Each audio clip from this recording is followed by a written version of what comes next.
उसके रोने की आवाज सुनकर सभी लोग उसके कमरे में आ गए। क्या बात है ध्रुव, बहू क्यों रो रही है? अरे कुछ नहीं बाबूजी। क्या? कुछ नहीं? क्या कुछ नहीं?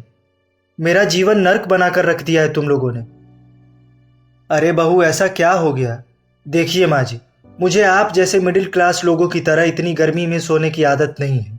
मैंने ध्रुव को अपने कमरे में एसी लगवाने के लिए कहा, लेकिन ये हर दिन टाल रहा है।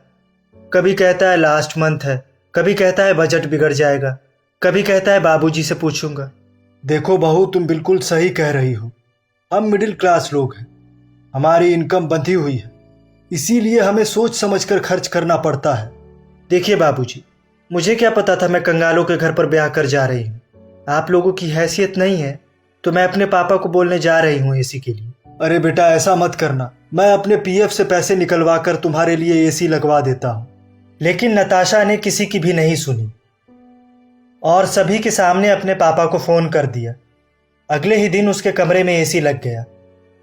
अब तो उसको किसी भी चीज की जरूरत होती तो वो अपने पापा को फोन कर देती। ध्रुव को बुरा लगता था, लेकिन वो जानता था कि अगर वो उसको रोकेगा तो घर में फिर से क्लेश बढ़ेगा। धीरे धीरे नताशा के नखरे और बढ़ने लगे। घमंड में चूर वो सभी के साथ और भी मिसबिहेव करने लगी। वो छोटी सी गुड्डी को भी नहीं बख्शती, छोटी छोटी बातों पर सबको ताना देती।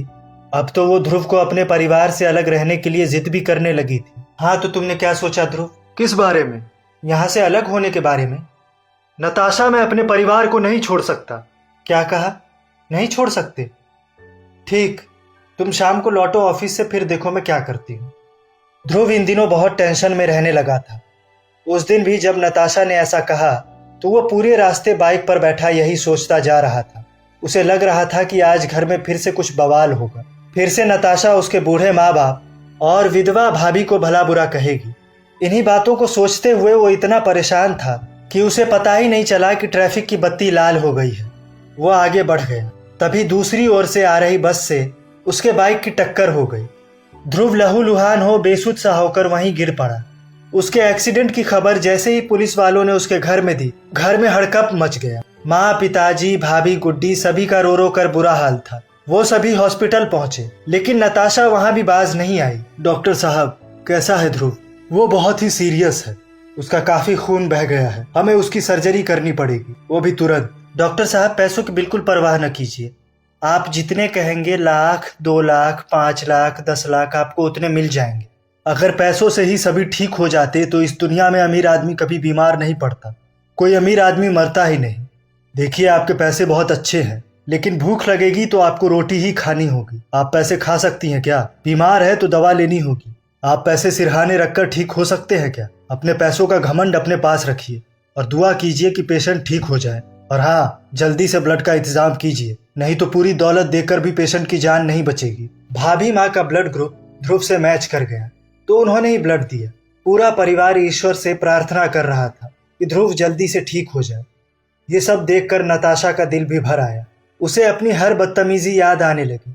बहरहाल ध्रुव का ऑपरेशन सफल रहा, लेकिन उसे होश आने में 2 दिन लगे। मुबारक हो, ध्रुव को होश आ गया है। अब खतरे की कोई बात नहीं है, लेकिन उसे पूरा महीना अस्पताल में ही रहना पड़ेगा। डॉक्टर की बात सुनकर सभी की आंखों में खुशी के आंसू थे। नताशा भी सर झुकाए रोए जा रही थी। तभी भाभी माँ ने उसे गले लगा लिया। अरे अब क्यों रो रही हो? अब तो ईश्वर की कृपा से सब ठीक हो गया। मुझे आप लोग माफ कर दीजिए। मैंने ना जाने घमंड में आकर कितनी बार आप लोगों को नीचा दिखाया। प्लीज मुझे माफ कर दीजिए। माँ, बाबूजी, गुड्डी, सब लोग मुझे माफ कर दीजिए। नताशा उस दिन के बाद बिल्कुल बदल गई। उसका घमंड चकनाचूर हो गया है। ध्रुव भी महीने भर बाद अस्पताल से वापस लौट आया है। अब सभी मिलजुल कर खुशी खुशी रहते हैं। ये कहानी है नताशा की। नताशा बड़े घर की इकलौती बेटी थी। पिता बड़े बिजनेसमैन, तो कभी किसी बात की तकलीफ नहीं हुई। उसने जो चाहा, जो मांगा, उसके पापा ने उसे दिला दिया। जिस चीज के लिए उसके पापा या मम्मी ने मना किया तो उसने अपनी जिद से पूरा कर लिया। 3 महीने पहले उसने एक ऐसी ही जिद की थी। नो नो नो मतलब नो। तो फिर इस बार क्यों मना कर रहे हैं? बेटा, मना इसलिए कर रहा हूं क्योंकि तुम गोवा अकेले जाना चाहती हो। तुमको जहां जाना है जाओ, लेकिन अकेले नहीं। तुम अभी छोटी हो। पापा 23 की हो गई हूं मैं। कब तक आपके लिए छोटी रहूंगी? ठीक है, आप लोग मुझे नहीं जाने देते तो यही सही, लेकिन आप लोग भी कान खोलकर सुन लीजिए। आज के बाद मैं कहीं नहीं जाऊंगी। कहीं नहीं, कहीं नहीं, कहीं नहीं। सारा दिन अपने कमरे में ही बंद रहूंगी। आखिरकार नताशा की जिद की ही जीत हुई।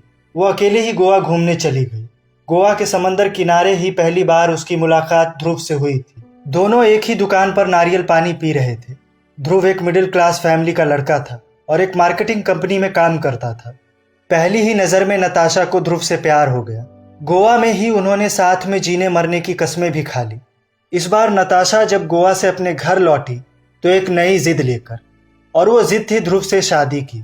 ध्रुव अच्छे घर का लड़का था, नताशा के माता पिता को पसंद भी था, लेकिन दोनों फैमिली के स्टेटस में ज़मीन आसमान का फर्क था। फिर भी नताशा की जिद के आगे दोनों झुक गए और उसकी शादी ध्रुव से हो गई।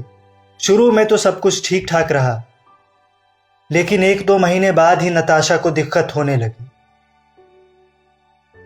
क्या हुआ नताशा, नींद नहीं आ रही क्या? इतनी गर्मी है और तुम्हारा पंखा मरियल जैसे चल रहा है। अरे वोल्टेज डाउन होगा, थोड़ी देर में ठीक हो जाएगा। अजीब वोल्टेज है, जब से घर में शादी करके आई हूं तभी से ही डाउन है। सुनो ध्रुव, मुझे इस तरह गर्मी में सोने की आदत नहीं है। मुझे मालूम है नताशा, मगर क्या करूं? तुम्हें 10 बार बोल चुकी हूं कि मेरे कमरे में एसी लगवा दो, लेकिन तुम एक कान से सुनकर दूसरे कान से निकाल देते। अच्छा, बाबूजी से बात करता हूं। तुम्हारे बाबूजी कोई इलेक्ट्रिशियन है जो उनसे बात करोगे? मुझे कल के कल इस घर में एसी चाहिए, नहीं तो तुम देखना मैं क्या करती हूं। ध्रुव का संयुक्त परिवार था। उसमें उसके रिटायर पापा, उसकी मम्मी, बड़े भाई की बीवी संगीता और उसकी 7 साल की बेटी गुड्डी थे। ध्रुव के बड़े भाई का एक रोड एक्सीडेंट में 2 साल पहले ही देहांत हो चुका था। कुल मिलाकर उस घर में कमाने वाला सिर्फ ध्रुव ही था। उसमें जरा सा इधर उधर होने पर पूरे महीने का बजट गड़बड़ा जाता था। ध्रुव को समझ में नहीं आ रहा था वो नताशा के कमरे में एसी कैसे लगवाए। पूरी रात वो इसी सोच में करवट बदलता रहा। अगले दिन सुबह के करीब 9:30 बजे ध्रुव के मम्मी पापा और ध्रुव डाइनिंग टेबल पर बैठकर नाश्ता कर रहे थे। संगीता उन्हें नाश्ता परोस रही है। एक पराठा और ले लीजिए ध्रुव। अरे नहीं भाभी माँ, पेट बिल्कुल भर गया है। ज़्यादा खाऊंगा तो ऑफिस में नींद आ जाएगी। आपको दूं बाबूजी पराठा? बाबूजी कुछ जवाब देते उससे पहले ही नताशा वहां आई और डाइनिंग टेबल पर बैठ गई। क्या बात है बहू, तबीयत तो ठीक है ना? क्यों, क्या हुआ मेरी तबीयत को? बिल्कुल फर्स्ट क्लास है। नहीं, वो तुम आज बहुत देर से जगी इसीलिए पूछा। मुझे आप लोगों की तरह मिडिल क्लास के जैसे सुबह सुबह जगने की आदत नहीं है। मैं हमेशा 11-12 बजे जगती हूँ। नताशा, ये तुम माँ से कैसे बात कर रही हो? क्या मतलब, कैसे बात कर रही हूँ? जो फैक्ट है वही तो बता रही हूँ। ध्रुव बात को ज्यादा बढ़ाना नहीं चाहता था, इसीलिए चुप रहा।